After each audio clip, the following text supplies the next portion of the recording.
Hey homeschoolers, I'm Melissa Webb, former full-time classroom teacher and homeschool mom turned full-time business CEO.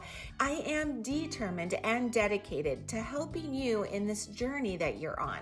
Yes, I want to give you sound, educational, practical tips and advice, at the same time making sure that you're enjoying the family journey. So if you are looking for a place to be encouraged and inspired, you have found the perfect podcast. Homeschooling is a work of heart is truly the perfect place to start. So welcome. Let's jump in.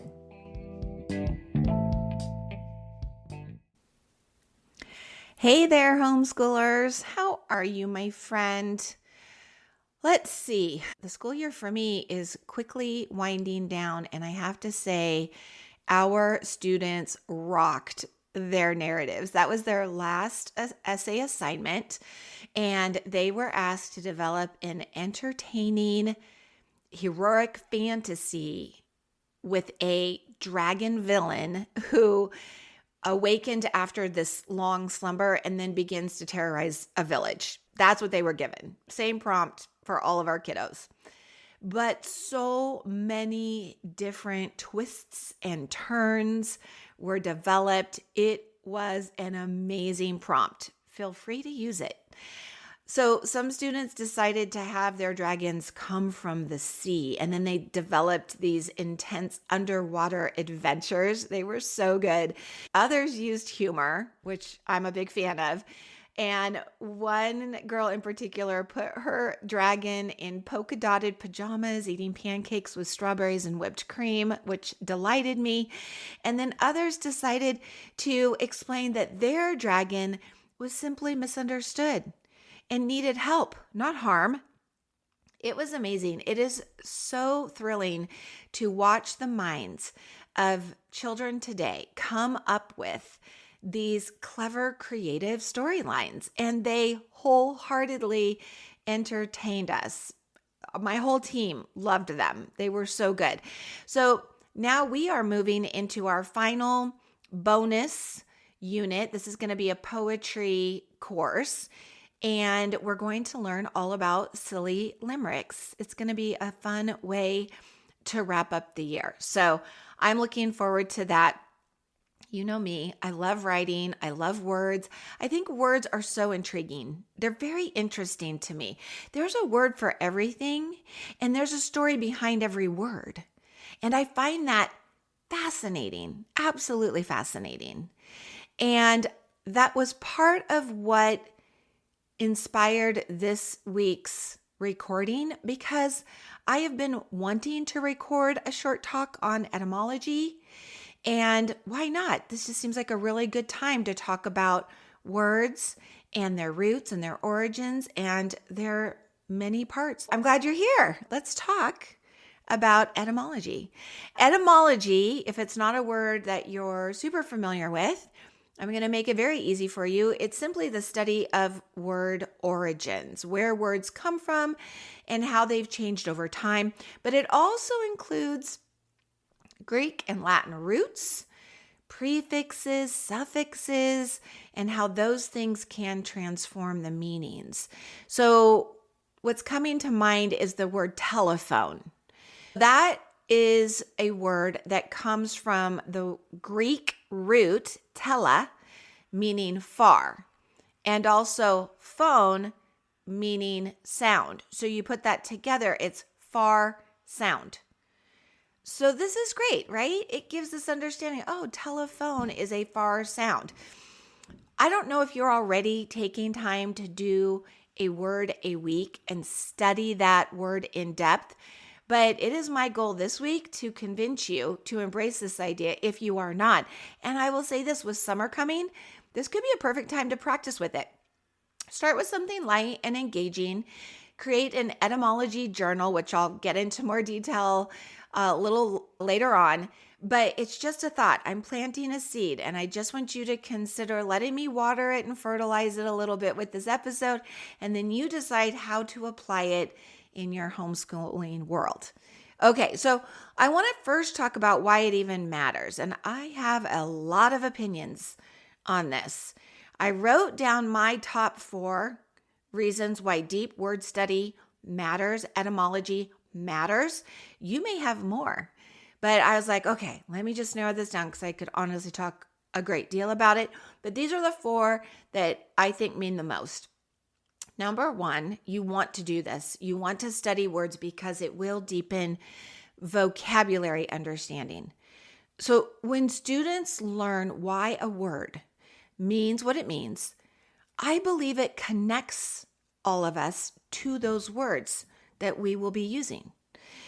It's kind of like doing a novel unit. I love to do book studies and novel units, and I feel this way about authors. So before I start a book with a class, or when I did this with my kiddos at home, I would always teach the backstory of the author. Once kids know and understand a little bit about the person who wrote the book, what inspired that person to even write it, maybe a few fun facts, you get what I would call buy-in. And that increases interest. And I think that's true with etymology, because words are no longer just labels or strings of letters that have no meaning. No. Now they have more meaning. They have more purpose. I would even say they start to have a bit of personality. So that's my number 1 reason why I think this matters. Let's deepen the vocabulary understanding. The second reason why I think this matters is that studying words, and this is actually proven with science, when we study a word in depth, we will help our children become better spellers. Now, why and how? So let me give you an example. If you take the word script and you really delve into the etymology of it, so you're looking at it, you're looking at the 6 letters that make up the word script, you're talking about it, could be a spelling word, but then you also talk about the etymology of it. And you say, this is actually a word from Latin, and it means to write. Okay, now we can add that to other parts and create new words. So they're familiar with script. They know how to spell script. And now you give them a word like manuscript. They're like, oh, wait, manu, M-A-N-U, script, I know it. Instead of being overwhelmed by a long word that maybe doesn't have as much meaning for them. Other words like subscription or inscription. These make the spelling of words not as difficult if you have taken the time to practice script. And again, then they learn a word like manuscript, manu meaning hand, script meaning to write. They now understand, they've got that vocabulary, but they also now are better at spelling those words as well. The third thing is that when they are reading and they come across words that you have studied, they're going to recognize those word parts. Thus, it increases reading comprehension. That's important. It's going to give them the clues they need when they're reading and they come across an unfamiliar word. It's like working a puzzle. When children are less intimidated by big words because they can realize a big word is actually smaller words all put together, it's like putting that puzzle together. And so their comprehension when they run across that word, it increases tenfold. This is good, important stuff. And as parent teachers, I just want to make sure you are adding this into your daily or weekly lessons. Now, the last thing is that I think a really important reason for doing this is that it also improves writing skills. And that makes sense because what you're doing here is you are building a richer vocabulary. And children who have a richer vocabulary tend to be more precise in their writing, more varied, and what they write tends to be more interesting. It sounds more academic. And we all want to help our children know when to have an academic tone. Sometimes we're very casual. This podcast is very casual. I'm just talking to you as if we just sat down and are having coffee together, and it's just a casual conversation. And there's a time and place for that in writing, but there's also a time and place to be more formal. And having a great vocabulary will lend itself to that. Now, I bet there are even more reasons. Did you think of one that I didn't? Share with me, by all means. What are more reasons why etymology is an excellent thing to focus on when you're creating lessons? I know there are even more. Okay, but how do we do it? There are a lot of ways that you can incorporate etymology into your daily lessons or your weekly lessons. So as a teacher and a homeschool mom, we would do word of the week. I just liked it. It didn't feel daunting or overwhelming. And yes, there are workbooks titled just that, word of the week. There are also apps these days that will just remind you every morning, here's your word of the day or word of the week. I tried doing a word of the day. For me, it didn't work. It felt overwhelming, and I didn't feel like we solidified the meaning in just one day. So I liked word of the week. And as I mentioned earlier, I also recommend starting a journal called the Etymology Journal. Each child could have one, or you could just have one as a family. But what you're going to do is you're going to write down, or the child's going to write down the word of the week on a page. And you're going to put down what you learned about it, maybe the Latin or Greek origins of it. Maybe find a clever way to use it in a sentence, tell a story with it, even draw a picture. If you have kids who love to doodle and draw, say, I want you to draw what this word means. Use it verbally throughout the week. Get clever, get silly, have fun as a family with this, but revisit it every day and just continue to practice, because practicing the word regularly matters. And again, I'm just a big believer in quality over quantity. I would be much more impressed if my child at the end of the year could recall 20 to 30 great words and really have a strong understanding than anybody who could say, oh my goodness, we have 185 new words in our journal. Be like, wow, that's a lot. But what are they remembering? And you know your child best. Maybe they can handle that many. We couldn't. Maybe that says more about me. I actually have a friend who has a wonderful memory, especially when it comes to word knowledge. And she impresses me greatly. She promises me that her husband's even better at that. I can't imagine it, but I don't have that gift. I'll hear a word and I'm more like an emu, right? You know about emus. They forget everything. Animal handlers who work with them say it's much like meeting a new person every day to an emu. They just don't have that kind of memory. And I think that's where I am. I'm like, oh, is that what that word means? And my husband will be like, honey, you already knew that. It's okay. I feel like I need my brain space for a lot of other things. And I know I can look up a word. So I'm not worried about it. Okay, let's work it into your lessons. You've got the journal idea, but you also could do a morning root word exercise. We did this as well. There are a lot of great books out there, but my favorite is called Word Roots. It's published by the Critical Thinking Company, and it's very simple to use. It's a fabulous workbook. You can find it on Rainbow Resource or wherever you buy your curriculum. I will link to the Rainbow Resource space so that you could find the level 1 book, see what I'm talking about, and you could just kind of move your way up over time. I will say any parents that I have shared this resource with, thank me. It is a wonderful tool. For example, you'll open up the workbook and it will say, and it has a list, almost like a spelling list. It's not just one word, it's a list, but you practice them all week.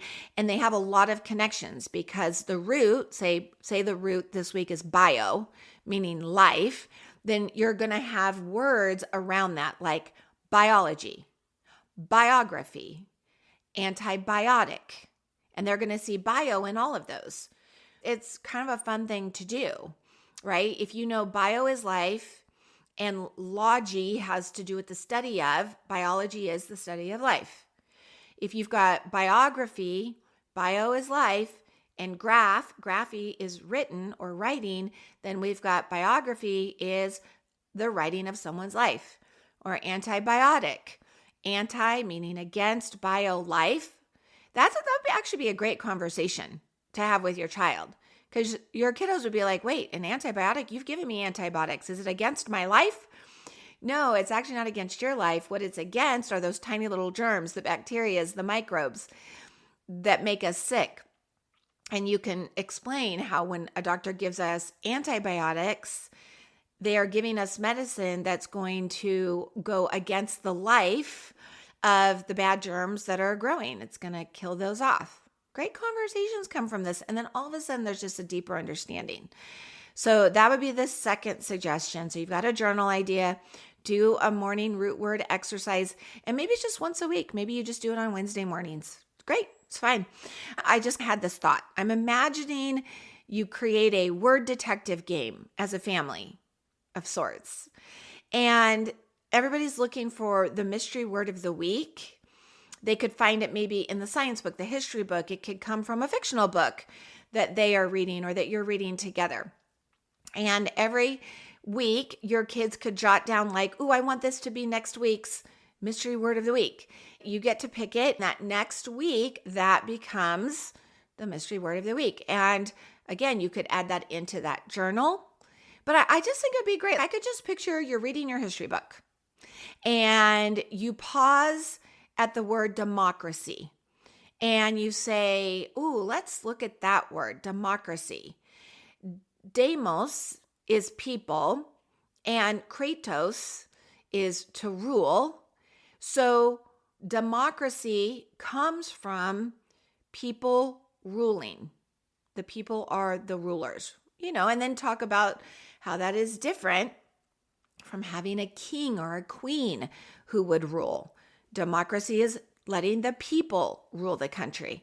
Again, it allows for much better understanding, deeper conversations, and increased comprehension. Again, you can tie that into other things. Like then you hear a word like pandemic, and you look at demic, which also comes from demos, people, and pan means all. So something that all the people get, pandemic, right? Having come out of one, like this is a great opportunity to even talk about the difference between that versus epidemic. Epi meaning more regional or an area, not all, like pan. Oh, so much you could do with it. I am a word geek if you haven't recognized it yet. All right. And the last word geeky thing I do want to offer you, because I love the stories behind words. I think that's really fun. So you could just share weekly something about like the origin story of a word. So for example, there's the word salary, which we know today as money we earn, money we get to buy the things we need. But did you know that it's a Latin word? It comes from salarium, and that was actually money given to soldiers to buy salt, of all things. I think that's interesting. How about the word cookie? It actually has Dutch origins. And I don't know if I'm going to pronounce this correctly. It's in Dutch, koekje, and it means little cake. So there's a story behind it. It says, in the 1600s, Dutch bakers would bake small test cakes to check the temperature of their ovens. These little cakes became known as koekjes, which turned into cookies when they arrived in English-speaking countries. I love stuff like that. Okay, how about the word astronaut? So astron is Greek. It means star. And naut, N-A-U-T-E, means sailor. So an astronaut is a star sailor, someone who sails through the stars. Oh my goodness, isn't that just a beautiful way to describe a person who travels in space? There are so many fascinating things when you consider the etymology of the words we take for granted. Okay, I've got one more for you. How about the word apple? It was pronounced appel in Old English, and in ancient times, it was not used to mean a red apple or a yellow or a green apple from a tree. It was more general than that. It was actually just a word that meant fruit. So if you had a peach, you could say, appel, right? I want an appel, and it could have meant a peach or a pear. Supposedly, even nuts. It was things that grew from trees. I think that's fascinating. So fascinating. All right. I hope I've inspired you. I know I went a little long this time, but some good stuff. A few resources that I have you gotten the book called Vocabulary from Classical Roots. It's good. It's more structured curriculum. I probably wouldn't start it until upper elementary, for sure in middle school. So if you're collecting things for the fall semester, get Vocabulary from Classical Roots. There's also English from the Roots Up, which is really good if you are homeschooling kids at multiple grades, levels, and ages. A lot of people like English from the Roots Up. And for the adults, fun for the adults, it's not that you can't read this with your kids, but there are a few things in there that you just might want to check for kid appropriateness. But there is a book by a gentleman by the name of Mark Forsyth, something like that. I'll link to it. It's called the Etymologicon. I don't know how to pronounce it, but I'm going to link to it. But what is fun about it, and I did put it on my Kindle for $5, is it's a whole book of word stories, but not for kids, more fun for adults. There's humor, there's cleverness, there's intrigue, just kind of woven throughout these many stories. I think you would enjoy it. So if you love words and you're a word geek like I am, again, check that one out. The Etymologicon by Mark Forsyth. I'll link. And then there's 3 websites I want to make sure you know about. One that's really fun, it's like an etymology dictionary, and it's called etymonline.com. I will link to it. And it's fun because you go to the website and you put in a word, and it will tell you its origin. It will give you background on the word itself. It's a fun, free resource. There's also membean.com. It's one word, membean, MEMBEAN. Have you heard of this one? It's like $6 a month if you get the year subscription. But teachers love it. I've heard great things about it. I've not used it, but they offer root-based learning for vocabulary expansion. And being that it's online, it's updated, people love it. So you may want to check that out. And then if you haven't already bookmarked Merriam-Webster's Kid Dictionary to your child's most used computer for quick reference and inspiration, you should, because they actually do a word of the week. So you don't even have to go get a workbook. You could just be like, hey, what's the Merriam-Webster's word of the week? And they give kid-friendly word definitions. They do the roots. It's a great site. So those would be my 3 top suggestions for you. Check the show notes, and I will have all the links there. It's going to be a lot of links this week. Most importantly, I hope you embrace words. I hope you're inspired. I hope you get curious, because your children will follow, and enthusiasm is contagious. If you're feeling a little enthusiastic about this idea, there's proof. My excitement is rubbing off on you.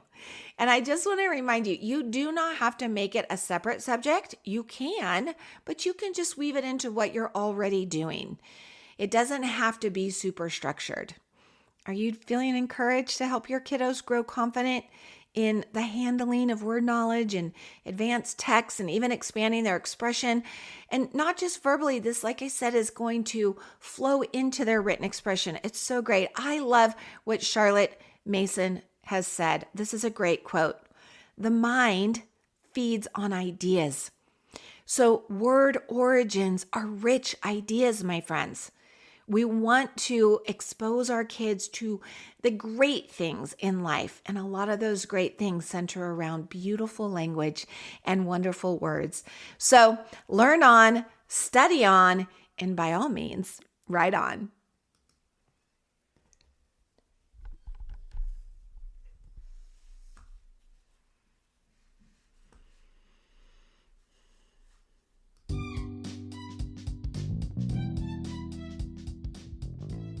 Well, thanks so much for tuning in and listening this week.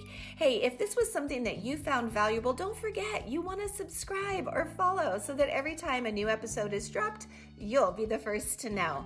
And hey, before you go, If you are looking to get some of this academic writing under your belt and outsourced so that it's one less thing, freeing you up to enjoy more time with your family, hey, you're going to want to head over to writeonweb.com to see what kinds of resources and materials I have available for you. I will look forward to seeing you there, and I will look forward to seeing you here in our next episode. Right on.